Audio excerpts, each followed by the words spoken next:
captured by terrorists, using his own weapons. Tony Stark's life was nearly over, but in the rubble of betrayal, he created something extraordinary, the arc reactor. This tiny invention didn't just save his life, it became the blueprint for a global empire of innovation. But what exactly did Stark do to turn tech into his new arsenal? And what risks did he take to shatter his company's old identity? The answers might just inspire a transformation of your own.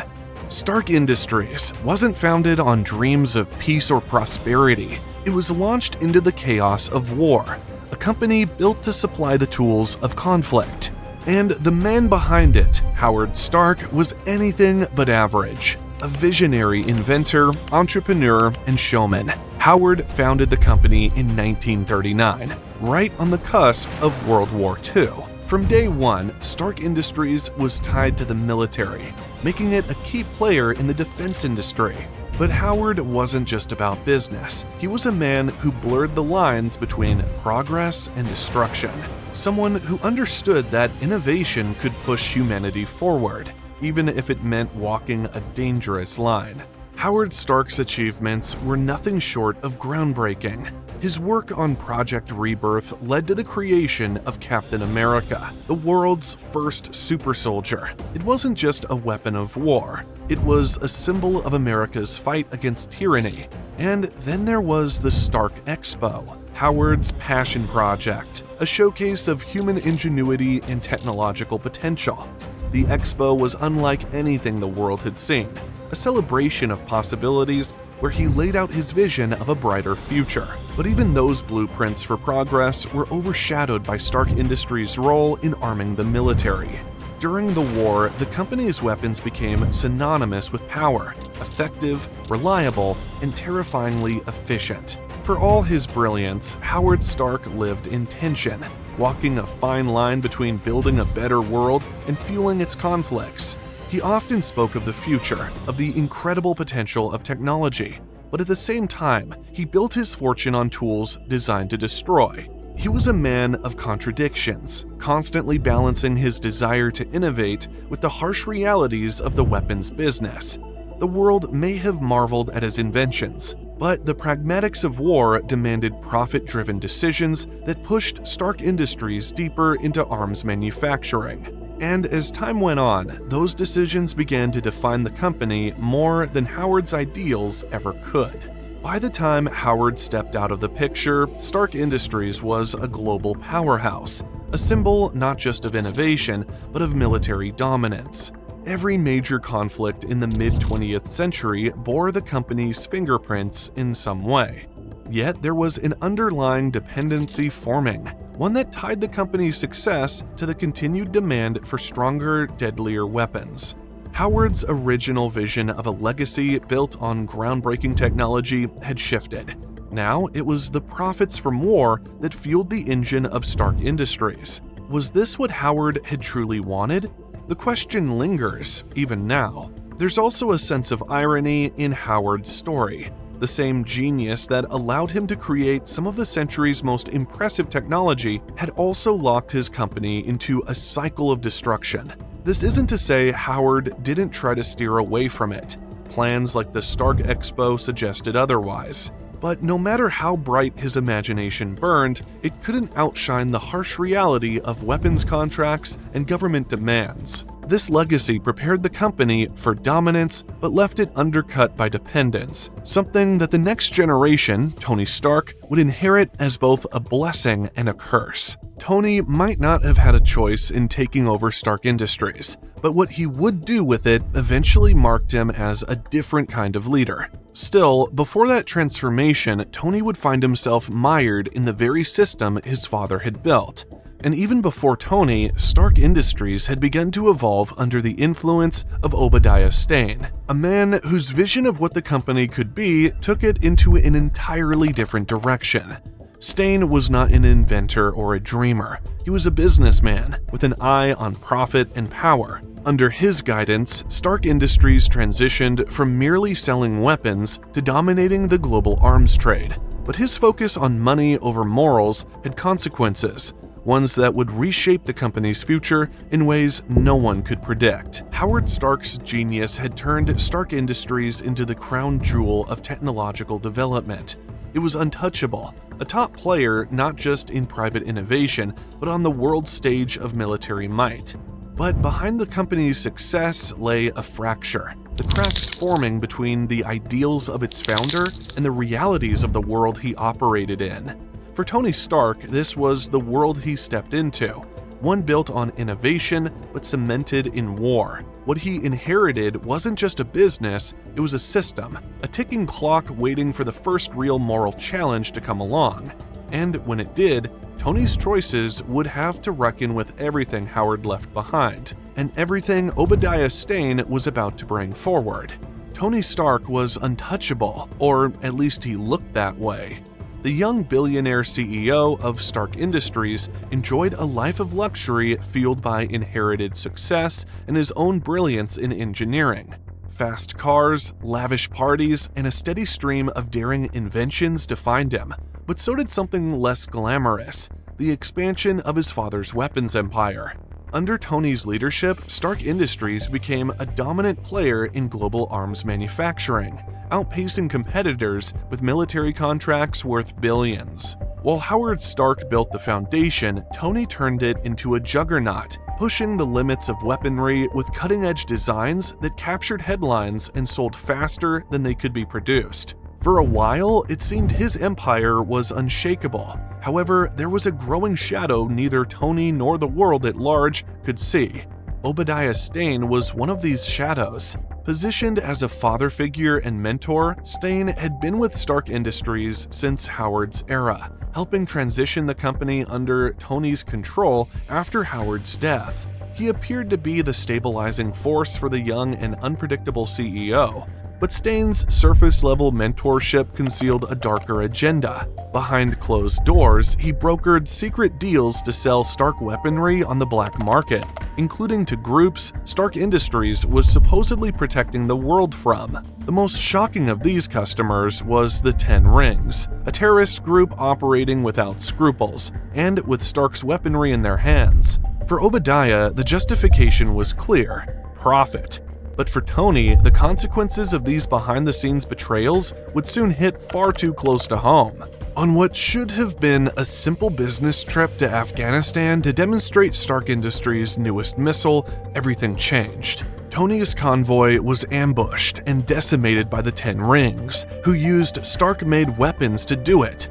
Captured and held hostage in a grim network of underground caves, Tony was forced to confront the deadly consequences of his business in the most personal way imaginable. His creations, designed to keep nations safe, were being used to kill indiscriminately military personnel, civilians, and anyone else who stood in the way. That realization hit hard, but it wasn't just guilt that haunted him.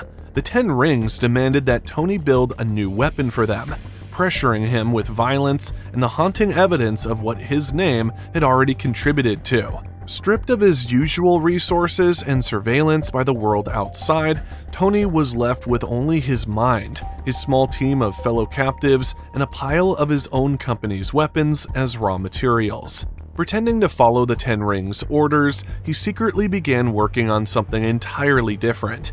Using salvaged parts and his unmatched gift for invention, Tony created a miniature arc reactor, a revolutionary energy source that not only kept him alive, but powered his true escape plan, the Iron Man suit. The crude, bulky suit he built in captivity was a prototype, but it represented more than survival. It marked a complete turning point in Tony's relationship with both his technology and his responsibility. It wasn't just a way out of his prison, it was the foundation of his moral transformation. Emerging from captivity, battered but alive, Tony did not return to the boardroom as the man who left in a convoy just weeks earlier. Publicly, he announced his decision to shut down Stark Industries' weapons division, a move that sent shockwaves through the company and the defense industry. Shareholders panicked, employees were blindsided, and the media swarmed with speculation about whether Stark had lost his mind under the pressure of his recent ordeal. Behind the scenes, Obadiah Stane was livid, fully aware that this decision would bring the profitable arms side of the company to a grinding halt, putting his side dealings into jeopardy. For Tony, though, profit suddenly became secondary. It wasn't about making another $1 billion in weapons contracts. It was about what those billions were costing the world, something he couldn't ignore anymore. What Tony didn't know then was that this was just the beginning of his battle with Obadiah Stane. Stane's betrayal hadn't stopped with selling weapons to terrorists. It extended to a calculated plan to unseat Tony entirely. Stane coordinated an effort to replace Stark as the head of his own company, accusing him of jeopardizing Stark Industries by shutting down its most lucrative division. This betrayal hurt deeper than any corporate conspiracy because of the trust Tony had placed in him. For years, Stane seemed like an ally, only to emerge as a ruthless opponent when money and power were at stake. Despite the risks, Tony's decision to pivot Stark Industries wasn't just an impulsive reaction to trauma.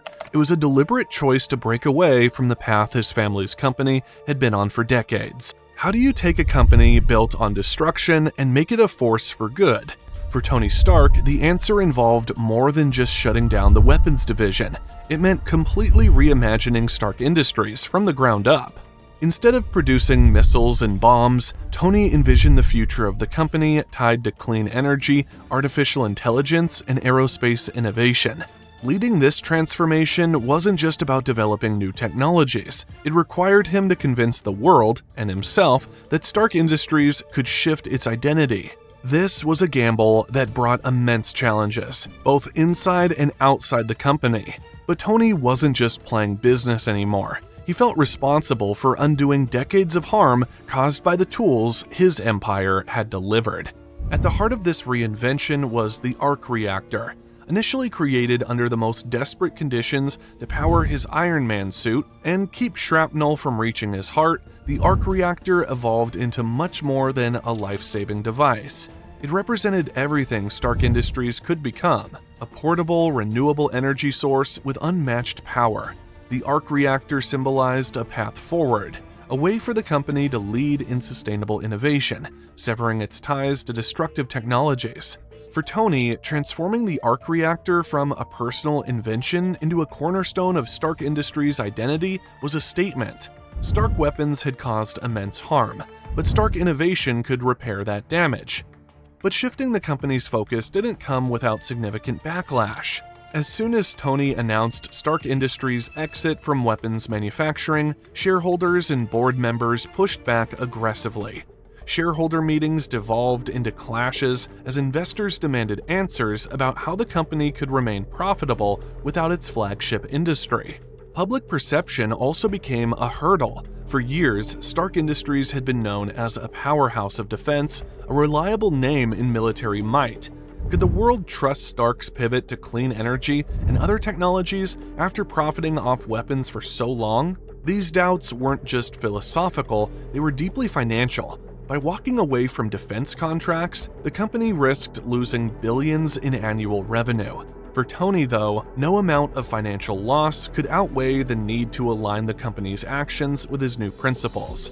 This new direction wasn't just about symbolic gestures or big-picture plans. It was backed by tangible advancements. Technologies like the Iron Man suit weren't just personal tools of Tony's transformation. They became showcases for what Stark Industries could build with its refocused priorities. The suit and its development brought revolutionary systems to life, from cutting-edge materials to AI-powered command functions. Central to this was Jarvis, Tony's artificial intelligence system designed to assist him both inside and outside the suit. Originally conceived to manage his home and business, Jarvis evolved into a showcase of Stark Industries' new approach: precision technology working to solve modern problems instead of creating them.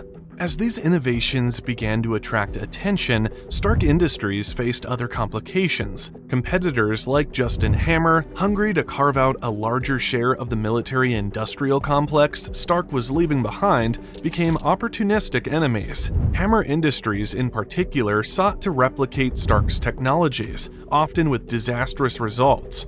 In addition, new threats arose from individuals like Whiplash, whose vendetta against the Stark name, but these challenges only strengthened the resolve of Tony and the company to prove their new direction wasn't just possible, it was necessary. While Tony's engineering genius drove many of the company's advancements, the day-to-day stability of Stark Industries fell to Pepper Potts, who stepped into the role of CEO during this turbulent period.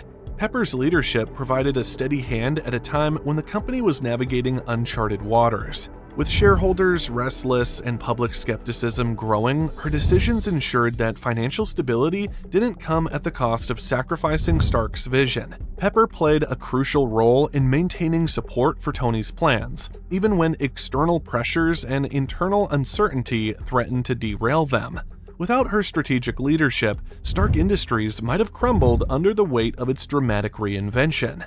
The risks Tony took weren't just business decisions, they reflected his personal transformation at every level. In pivoting the company away from destruction, he had to rebuild not only its technologies and services, but also its reputation among industries, governments, and the general public. This wasn't just about creating cleaner energy or smarter AI, it was a larger statement about responsibility. How does a company founded on weapons prove it can create tools for good? For Stark, the answer lay in taking chances, regardless of how many people doubted him along the way. Despite the obstacles, Stark Industries emerged from this transition stronger than anyone could have expected. The company didn't just survive its pivot away from weapons, it thrived. Under Tony's leadership, it became a global leader in innovation, its technologies setting a new standard for what tech companies could do. The arc reactor turned into a symbol of progress, while breakthroughs like Jarvis and the Iron Man suit inspired industries beyond defense. What Tony accomplished wasn't just about technology, it was about showing the world that a company could prioritize responsibility without sacrificing ambition. Stark Industries' place in the Marvel Universe and planted the seeds for radical change in how businesses approach innovation in real life. People no longer looked at Stark Industries as a relic of war profiteering. They saw it as a pioneer of tomorrow. By redefining what success meant for his company, Tony Stark set the stage for a legacy that would ripple beyond himself, raising a question: could others follow his lead? What Stark achieved wasn't just reinvention. Tony Stark's legacy stands as a clear example of how a business model can be rebuilt around purpose, not just profit. His personal transformation after captivity didn't just influence Stark Industries from the sidelines, it set the tone for every major shift the company made. The values Tony adopted, responsibility, ethical innovation, and a willingness to risk everything for a greater good, became the foundation for the company's new direction. Reinventing Stark Industries was never just a matter of launching a clean energy initiative. It meant confronting the weight of decades spent building weapons and facing down both old allies and new rivals who saw opportunity in the company's vulnerability. Every step Tony took to redirect the company met resistance. Obadiah Stane, once a trusted advisor, became an open adversary. Competitors like Justin Hammer rushed to fill the void left by Stark's exit from the arms trade, eager to exploit the uncertainty. Even as Stark Industries tried to move forward, reminders of its past surfaced in the form of technology misused by others.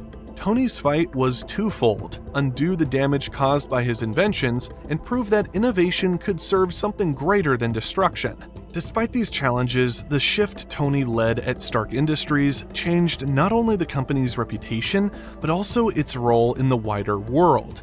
The move from weapons to clean energy and advanced technology sent a message. A business could thrive while aligning its goals with a sense of responsibility. The arc reactor, once a tool for survival, became a symbol of new beginnings, showing that even a legacy built on harm could pivot toward solutions. Just as Stark shifted from bombs to batteries, many Silicon Valley firms now balance profit with clean tech goals, reflecting a real-world trend toward ethical innovation. Tony's approach wasn't about clever PR or empty rebranding. He bet everything on the belief that technology should help rather than harm. Stark Industries became a magnet for governments, industries, and individuals looking for answers that didn't repeat the mistakes of the past. Instead, Stark Industries became a beacon for how innovation and responsibility could coexist, inspiring others to reconsider what progress should look like. Even after Tony Stark's death in the MCU, his influence lingers. His technology, his leadership, and his willingness to redefine what success means continue to shape the world he left behind. The Iron Man suit and the arc reactor are legacies in their own right, but the real inheritance is the idea that progress demands responsibility. Tony's story shows that reinvention isn't simply about survival or image, it's about building something better, even when the cost is high. In the end, the lesson Tony Stark leaves behind isn't confined to the Marvel Universe. It's a challenge to anyone facing a crisis or a crossroads. Reinvention, when done with purpose, can change more than just a company. It can set a new standard for what it means to create, to lead, and to leave a legacy. Tony Stark's story proves reinvention isn't about survival, it's about creating something better. Faced with the devastating truth of what his company had become, he reshaped both his legacy and Stark Industries' place in the world. But here's the question: what would you do if confronted with a crisis that demanded more than just reactive change? Would you have the courage to rebuild from the ground up, even when the risks felt unbearable? Stark's journey reminds us that transformation begins with individual choices. Maybe now's the time to start thinking about what transformations you could inspire. If you've made it up to here, be sure to like and subscribe and let us know your favorite Iron Man moments in the comments below.